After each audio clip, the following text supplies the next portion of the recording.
This is a different type of video than I normally do, but there was an announcement today that made me realize what's about to happen.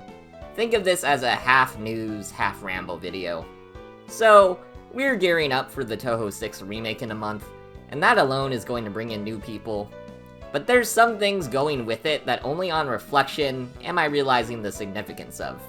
So first, Zune sent a message to Touhou Fest 2026. I was in that room, and I'll admit, I was a bit underwhelmed by the message as we got it. Mainly because the only new information revealed is that Classic Mode in the Touhou 6 remake won't have other languages, which is disappointing.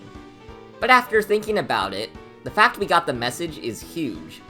Zune's had casual things like publishers of Touhou fan games having him record something, but this feels like the real first time Zune was reaching out to the Touhou community in the US at large.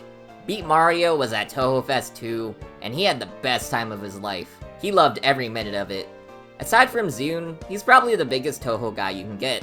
So, Touhou is now being pushed in the US from Japan, beyond just the efforts of some publishers. Okay, next, new CD.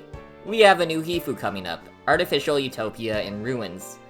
This is something I mentioned in my Touhou 6 remake video, but since there's another team working on the remake, Zune is free to work on other projects. He said in the past that a Hifu CD is often a replacement for a new game, but now, this isn't the case. We get a brand new CD, as well as the remake. I personally think Taboo Japan Disentanglement is one of the best albums to come out of Touhou. Heck, it might even be the best, so I'm excited to see this new one. This CD is expanding primarily on 17's soundtrack. I'm interested to see where that goes.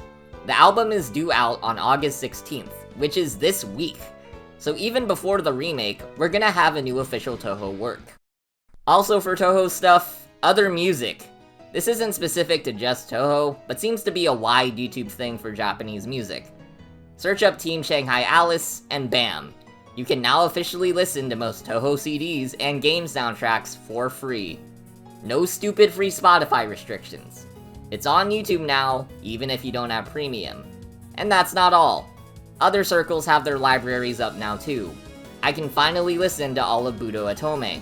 People have often complained about Touhou music not being accessible enough outside of Japan, and this is a huge improvement. But okay, none of those are what pushed me to make this video.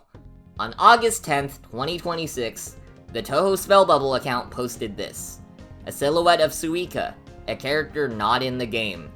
This likely means that Spell Bubble is getting more DLC, and this is actually a massive deal with huge ramifications. Do you know who makes Touhou Spell Bubble? Taito. You know, Space Invaders, Bubble Bobble, Groove Coaster. In fact, it was one of their first games when they returned back to consoles. Spell Bubble even has a spiritual successor with Touhou content in it. Spell Bubble got an official end of DLC announcement 2 years ago, and hasn't had new DLC since. So why is it getting it now, especially when it has a successor? This is what made me realize what's going to happen. Taito made a business decision, and I think it's because of the incoming remake. The vast majority of players are going to get the Touhou remake on the Switch. The install base is simply too big for any other outcome.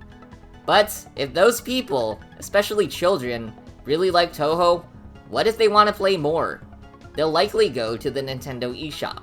Touhou Spell Bubble is a Switch exclusive, and it is both beloved in and out of the Touhou community. I know several rhythm game and puzzle game fans who don't know much Touhou, but love Spell Bubble. But I also have a lot of Touhou fan friends who love the game. If you ask someone in the know what the best Touhou game on Switch is right now, they'll likely either say Luna Nights, Mystia Izakaya, Artificial Dream in Arcadia, or Spell Bubble. And I think Taito sees an opportunity here to grab the new incoming audience with their already existing fantastic Touhou fan game. And with new DLC, they'll rope in veteran players too, and can revive the online player base. I love Spell Bubble, and I'm excited to see it revived.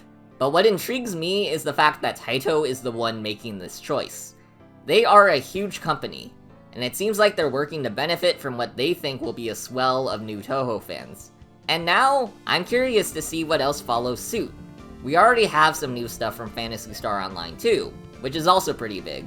We'll probably be seeing a lot more old fan games come back, or more bold new experiences.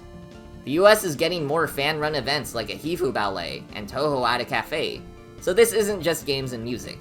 I already thought Touhou was gonna grow, but Taito's backing is putting it into perspective for me. It's not just gonna be a minor boost. It's gonna be a new wave of Touhou.